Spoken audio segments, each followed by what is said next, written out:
proche aidant, c'est une personne qui vient en aide à son proche qui est malade ou en perte d'autonomie. Donc c'est une personne qui fait partie de son entourage immédiat, donc ça peut être un frère, une sœur, un parent, un enfant, un conjoint, un ami, un voisin.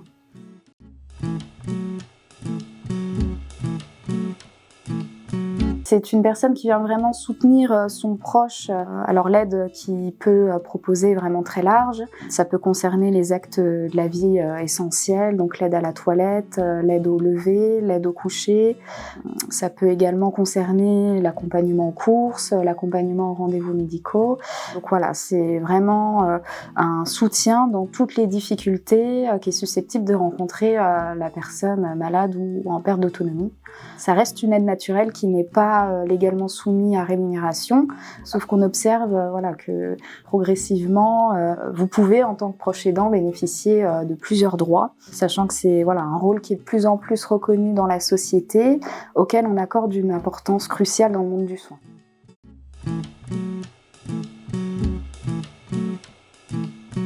Donc, dans un premier temps, vous pouvez demander ce qui s'appelle le congé de proche aidant. Donc, c'est le fait de pouvoir vous absenter de votre travail temporairement, alors soit complètement, soit à temps partiel. C'est une autorisation qui est accordée par votre employeur à qui vous pouvez directement faire la demande.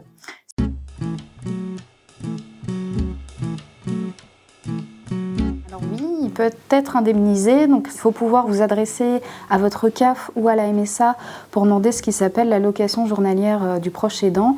Donc c'est une allocation à hauteur de 65 € par jour qui ne peut pas dépasser un délai de 3 mois d'indemnisation. À savoir que votre congé de proche aidant, il ne peut pas non plus lui dépasser le délai de 1 an sur l'ensemble de votre carrière professionnelle. C'est un congé qui est soumis à certaines conditions administratives, donc il ne faut pas hésiter à se rapprocher du service social pour qu'on puisse étudier les possibilités qui existent. Et vous pouvez aussi vous rapprocher du service des ressources humaines de votre entreprise qui sont à même de vous informer sur le sujet.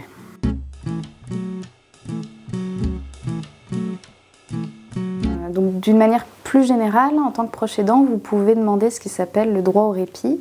Donc c'est une aide qui est financée en partie par la prestation de compensation du handicap de la MDPH, donc de la Maison départementale des personnes handicapées.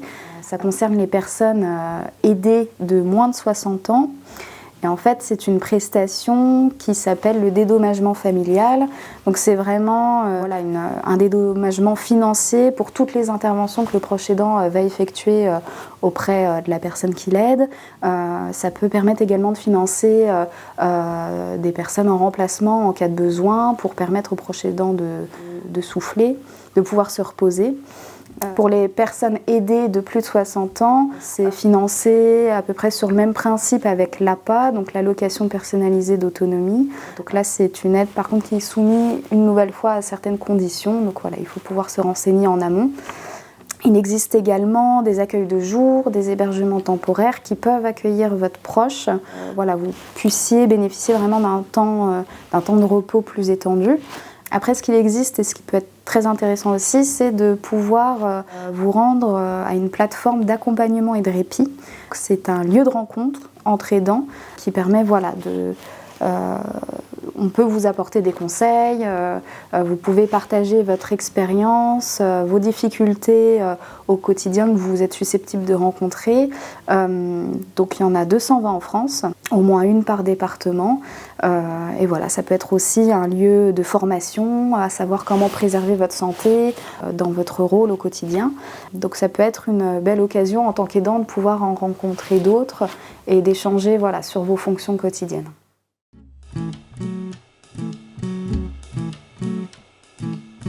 Alors, au service social, on est amené à travailler vraiment sur un vaste territoire et on a un réseau de partenaires assez dense. Donc, il ne faut pas hésiter à se rapprocher de nous pour que nous, on puisse par la suite vous orienter auprès d'organismes qui sont proches de chez vous, auprès desquels vous pouvez vraiment vous être accompagné, être écouté.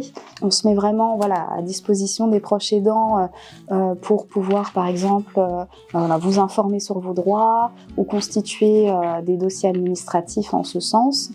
C'est vrai que voilà, l'une de nos missions dans l'accompagnement du proche aidant, ça va être de prévenir de l'épuisement qu'il peut rencontrer dans son rôle, en sachant que la maladie arrive brutalement et que c'est pas forcément une position qui a été préparée en amont ni même pensée. Donc voilà, il ne faut pas hésiter à se rapprocher, encore une fois, du service social pour que nous, on puisse vraiment vous accompagner et vous soulager, vous et votre proche, dans votre parcours.